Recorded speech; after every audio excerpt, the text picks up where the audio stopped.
के खिलाफ एमके आजाद ने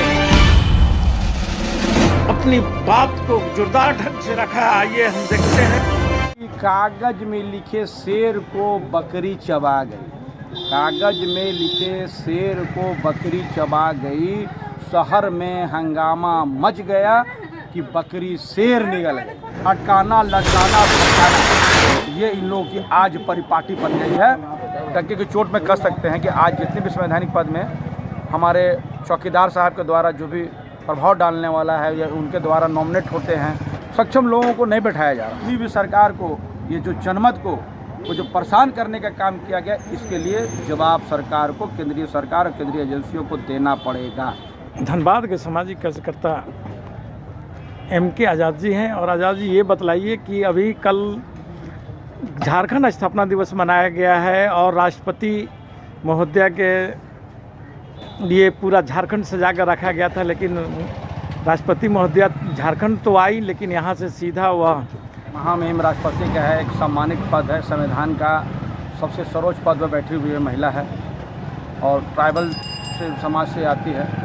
उस पर ज़्यादा टिप्पणी करने से आदमी को बचना चाहिए। मगर एक चीज़ की राजनीति को समझने की ज़रूरत है कि आज भी ऐसे ही लोगों को ऊंचे पदों पे, और राज्यपाल हो या इसी तरह का जो पद है संवैधानिक पद हैं, या जितने भी संवैधानिक पद जो प्रधानमंत्री के द्वारा प्रभाव डालता है या असर डालता है, ऐसे पदों पर ऐसे लोगों को बैठाया जा रहा है जिसकी कार्यक्षमता पे, उनके काम करने के तरीके पे एक सवाल लोग उठाते हैं। शक करने वाले सवाल करते ही हैं। तो ये लोकतंत्र है, तो लोकतंत्र में हर व्यक्ति को अपनी बात कहने की पूरी स्वतंत्रता होती है। मैं समझता हूँ उनका भी विचार आता है, इस तरह का विचार आता है, उसका भी स्वागत करना चाहिए। इन किन प्रकार में महामहिम राष्ट्रपति का जो कार्यक्रम का जो व्यवस्था है वो कैसे बदल गया, कैसे चला गया, ये एक शोचनीय विषय है। तो अच्छा नहीं लगता है कि आप झारखंड का राज्यपाल रही थी और पहले से प्रोग्राम बना था, ट्रैफिक को रोकने का व्यवस्था है, ट्रैफिक का व्यवस्था निकालने का व्यवस्था, सारा कुछ कर लिया था। सरकार ने एक्सरसाइज की, एक्सरसाइज में पैसे खर्च हुए। आप सरकार का कोई भी मूवमेंट होता है, कोई आता है तो उसमें पैसे खर्च होते हैं, और एकाएक चला जाना झारखंड की धरती में, मैं समझ गया लोगों को निराशा हुआ है, समझ गया ना। तो कह नहीं सकते कि पूरा क्या मामला है, किस लिए स्थगित हो गया उनका, और सिर्फ वो वहाँ गए और ये पता नहीं चल पाया पूरा।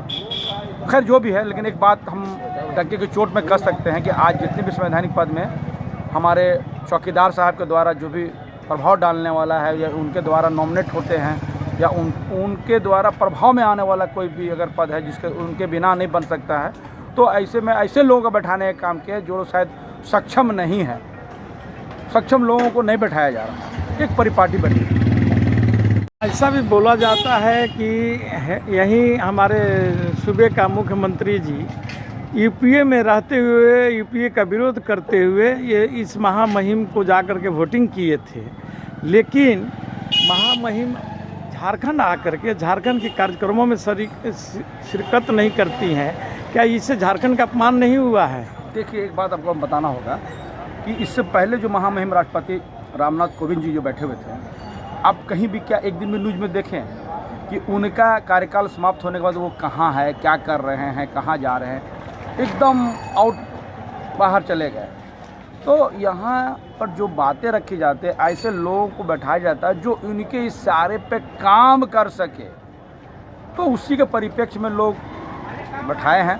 तो और मैं समझता हूँ कि ये झारखंड मुक्ति मोर्चा का जो स्टेप था माननीय आपका महोदय राष्ट्रपति को, वो हमको लगता है कि मेरे हिसाब से वो सही डिसीजन नहीं था, वो देने की ज़रूरत नहीं थी। लेकिन उन्होंने कहा कि जब देश की बात होती है तो मैं पार्टी से उठ के, मैं इस बात से सहमत नहीं हूँ कि मैं चाहता था कि ऐसे में योग्य आदमी थे आपके यशवंत सिन्हा जी, उनको आना चाहिए था। अगर वो आते ना तो एक नया जो है लोकतंत्र में जो है एक नया आयाम जुड़ता। भाई दूसरे दल के लोग भी आते हैं तो देखते हैं उसमें कुछ हो सकता था, संभव है, लेकिन अब तो हुआ नहीं। आप उस पर कयास ही लगा सकते हैं। अच्छा, कल ईडी हेमंत सोरेन जी को बुलाया है झारखंड आपने कार्यालय में, इस पर आप क्या कहना चाहेंगे? देखिए, इसी में हम एक शेर सुनाते हैं आपको। शेर से इस बात का जवाब हम देना चाहेंगे कि कागज में लिखे शेर को बकरी चबा गई। कागज में लिखे शेर को बकरी चबा गई, शहर में हंगामा मच गया कि बकरी शेर निकल गई। शहर में हंगामा मच गया कि बकरी शेर निकल गई। देखिए, यही सब बातें झारखंड में हो रही है। आप देखिए इस बात को कि जहाँ जहाँ भी फूल पार्टी की सरकारें नहीं है, विपक्ष की कहीं भी सरकार है, वहाँ सीबीआई, इनकम टैक्स और ईडी का जो है ना, वो पूरा एकदम उसके पीछे पड़ा रहता है। एक एक चीज़ को कुरेदता है, एक एक चीज़ को बाहर लाने की कोशिश करता है।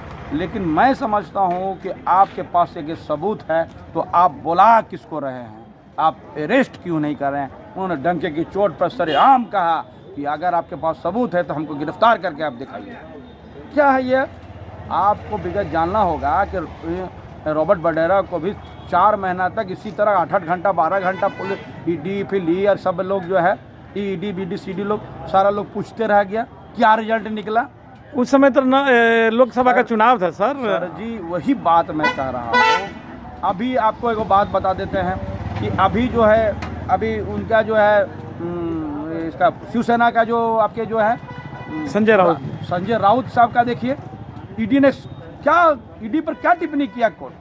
ईडी पर कोर्ट का बहुत गंभीर टिप्पणी आई कि आप लोग तो जिसको पकड़ना था उसको पकड़े नहीं, और अनावश्यक उसको पकड़ने का कोई हमको तुक समझ में नहीं आता है। बड़ा गंभीर टिप्पणी की। ईडी पर सवाल किया, उसके जो काम करने का तरीके पर सवाल उठाया। तो अब आप समझने की ज़रूरत है कि ऐसा लोग सिर्फ और सिर्फ किसी तरह पकड़ के भेजने का काम करता है।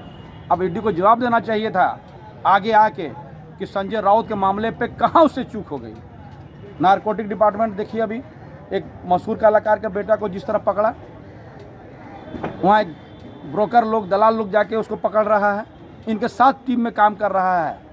अभी तक उस पर जांच चल रही है और खुद उसमें भी कोर्ट ने टिप्पणी किया है, नारकोटिक डिपार्टमेंट में जो है ना, कि इन लोग हाई प्रोफाइल मामलों को लेके एक सनसनी फैलाने का काम करता है, खोज कुछ नहीं लाता है। तो मैं एकदम ये साफ कहना चाहता हूँ कि इनका इरादा किसी को पकड़ने का नहीं है, परेशान करने का सबको है। क्या ऐसा नहीं लग रहा है कि गुजरात में चुनाव है और वहाँ पर आदिवासी भाजपा से नाराज है? देखिए, हेमंत सोरेन जी जो है ना, हेमंत सोरेन जी का लगातार काम जो है वो झारखंड के हित में जब शुरू करते हैं, जब भी देखिए किसी भी दल का, विपक्ष का जो है, आज हम समझते सत्ता पार्टी का जिसमें फुल पार्टी के लोग नहीं हैं, उनका सत्ता में जब कोई राज्य के विकास के बारे में जब खाका तैयार करने लगता है तो इन लोगों का पेट में दर्द शुरू होना हो जाता है। और इसका वानगी आप उसको देख लीजिए। अब आप बताइए ना, सारा कार्यक्रम छोड़ के अब लोग लगाएगा कि ईडी कल बुलाया, समय मांगा, समय नहीं दे रहा है। अरे भाई, इतना आपके पास सबूत है, अब अरेस्ट करिए ना। वो तो सरेआम बोला, अरेस्ट करके भेजिए। अभी कुछ दिन पहले माइंस को लेके आप चुनाव आयोग भेज दिया राज्यपाल को, वो चिट्ठी आज तक बंद है। चिट्ठी आज तक बंद है। आप कभी सुने थे भाई साहब कि राज्यपाल किसी का भी मामला को लेके इस तरह लटका रहा है? अटकाना, लटकाना और भटकाना, ये इन लोगों की आज परिपाटी बन गई है। और इसी के संदर्भ में ये सारा चीज़ दिखाया जा रहा है। बोलते रहे हैं इसका रिजल्ट सिफर निकलेगा। जैसे माइंस रिलीज में कोर्ट भी इनको राहत दे दिया और चुनाव आयोग में जो मामला आया वो भी टाइट फीस हो गया। आप देखिएगा कि ये जो ईडी का जो नोटिस है ये भी टाइट फीस होगा। मैं डंके की चोट में आपका कह रहा हूँ। और ये जो सरकार को, चुनी हुई सरकार को, ये जो जनमत को वो जो परेशान करने का काम किया गया, इसके लिए जवाब सरकार को, केंद्रीय सरकार और केंद्रीय एजेंसियों को देना पड़ेगा।